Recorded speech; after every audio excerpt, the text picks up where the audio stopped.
Hello friends, today I am just going to talk about a very important topic, that is how to cure depression. Depression आजकल के दौर में एक ऐसी समस्या है कि जिससे हर व्यक्ति जूझ रहा है।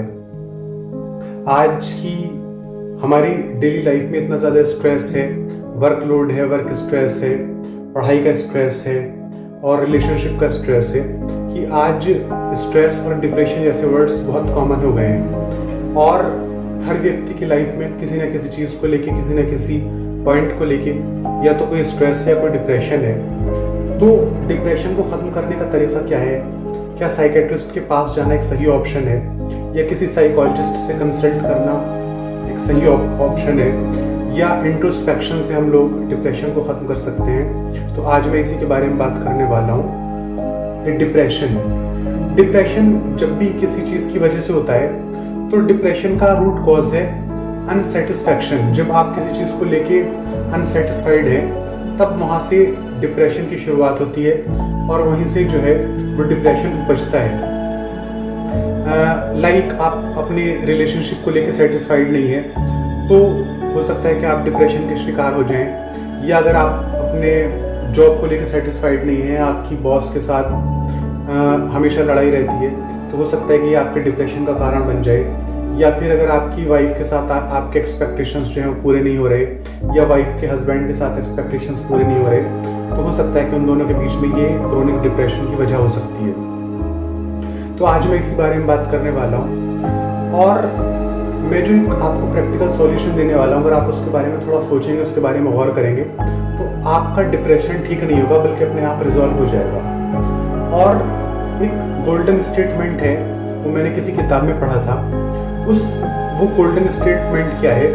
एक राजा ने कहा कि जब मैं बहुत खुश हूँ तो मुझे एक ऐसा स्टेटमेंट चाहिए कि जब मैं बहुत खुश हूँ तो उस स्टेटमेंट को पढ़ने के बाद मैं अपनी नॉर्मल कंडीशन में आ जाऊँ, और जब मैं बहुत दुखी हूँ तो उस स्टेटमेंट को पढ़ने के बाद मैं अपनी प्रीवियस स्टेट को गेन कर लूँ।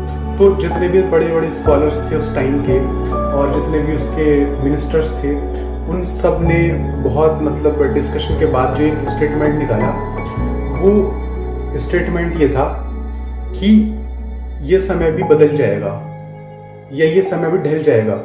तो दोस्तों, समय, टाइम एक ऐसी चीज़ है कि जो वक्त के साथ हर किसी का बदल जाता है। टाइम कभी एक जैसा नहीं रहता। तो अगर आप किसी बहुत अच्छी स्टेट में हैं तो वो वक्त गुजर जाएगा, अगर आप किसी बहुत बुरी स्टेट में हैं तो वो वक्त भी गुजर जाएगा। तो डिप्रेशन को ख़त्म करने के लिए इससे ज़्यादा अच्छा स्टेटमेंट कोई हो नहीं सकता कि वक्त गुजर जाएगा या वक्त ढल जाएगा। दूसरे जो सबसे इम्पोर्टेंट बात है कि हम सब जो हैं वो इस इनफाइनाइट कॉन्शियसनेस का हिस्सा हैं। इस पूरी दुनिया में, इस पूरे कॉस्मॉस में, इस पूरे यूनिवर्स में हम सब लोग कहीं ना कहीं एक दूसरे से जुड़े हुए हैं, इधर इन अ पॉजिटिव वे और नेगेटिव वे। अगर किसी इंसान के साथ कुछ गलत होता है तो पूरी दुनिया के ऊपर उसका इम्पैक्ट पड़ता है, या दुनिया में किसी भी इंसान के साथ कुछ अच्छा होता है तो कहीं ना कहीं पूरी दुनिया के लिए कुछ अच्छा होता है। बिकॉज ये वर्ल्ड जो है एक आइसोलेटेड सिस्टम है और इसमें एनर्जी का एक्सचेंज नहीं होता। Energy can neither be created not destroyed but can be converted only one form to another. तो ये भी एक रीज़न है कि अगर हम इस चीज़ को समझ लें कि हम लोग जो हैं वो सिर्फ अपने लिए न जिए, अपने आप से अपनी जो ईगो है उसको निकाल दें। ईगो एक वर्ड है इंग्लिश में, दैट इज़ फॉर आई।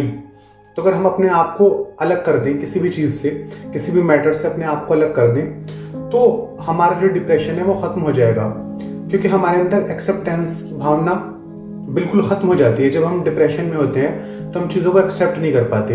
ये डिप्रेशन की असली वजह है। तो अगर हम चीज़ों को एक्सेप्ट करना शुरू कर दें और अपने आप को उससे अलग कर दें तो डिप्रेशन ख़त्म हो जाएगा। जैसे एक इंसान जो है वो अपने घर लौट रहा था, रास्ते में उसे किसी ने बताया कि तुम्हारे घर में आग लग गई है, तो वो तेज़ी से भागा और अपने घर के सामने जाके खड़ा हो गया। उसने देखा कि उसका जो पूरा घर है वो बहुत तेज़ी से जल रहा है। तो अब वो बेचारा बहुत परेशान हुआ, रोने लगा। लेकिन कुछ टाइम के बाद उसके जो वालिद थे वो आए, उसके जो फादर थे वो आए और उन्होंने आके कहा कि ऐसा है, हमने तो ये घर बेच दिया था, हमने आज सुबह ये घर बेच दिया था। अब इतना ही सुनने के बाद वो इंसान जो था वो बहुत ज़ोर ज़ोर से हंसने लगा। हालांकि सिचुएशन सेम है, घर अभी भी उतनी तेज जल रहा है, लेकिन क्योंकि उस घर से उसका जो रिलेशन था वो ख़त्म हो गया, तो वो इंसान बहुत ज़ोर ज़ोर से हंसने लगा।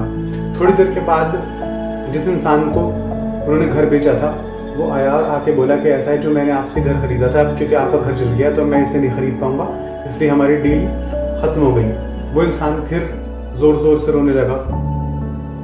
उसके बाद कुछ देर के बाद वो इंसान दोबारा आया और आके बोला कि ऐसा है, मेरे जो घर वाले हैं उन्होंने मुझे समझाया है कि देखो ऐसा है, क्योंकि तुम घर जलने से पहले घर खरीद चुके हो, इसलिए तुम्हारी प्रॉपर्टी है, तो इसलिए इस घर को मैं ख़रीद लेता हूँ और जो भी आपका पैसा है वो मैं आपको दे दूँगा। तो वो इंसान फिर दोबारा से खुश हो गया। तो आप देख सकते हैं कि एक ही सिचुएशन में, हालांकि घर उतनी तेज़ी से जल रहा है, लेकिन सिचुएशन की बदलने से और कॉन्शियसनेस के बदलने से, थिंकिंग पैटर्न के बदलने से इंसान कितनी जल्दी जो है वो उसकी मेंटल स्टेट चेंज हो जाती है। तो मोस्ट ऑफ द टाइम्स हमारी सिचुएशंस का, हमारी परिस्थितियों का हमारे ऊपर इतना बुरा प्रभाव नहीं पड़ता जितना हमारी थिंकिंग का, हमारी साइकोलॉजी का। तो अपनी साइकोलॉजी को हमेशा अच्छा रखें, अपने आसपास पॉजिटिव एटमॉस्फेयर रखें, पॉजिटिव एनवायरनमेंट रखें, अच्छी बुक्स पढ़ें, सकारात्मक विचार लाएं अपने मन में। पॉजिटिव थॉट्स हमेशा इंसान को आगे बढ़ने में मदद करते हैं। तो जितने ज़्यादा पॉजिटिव थॉट्स आपके पास होंगे, आप ज़िंदगी में उतना आगे बढ़ेंगे, जीवन में उतना आगे बढ़ेंगे। दोबारा किसी वीडियो में फिर मिलते हैं जल्दी। Thank you so much.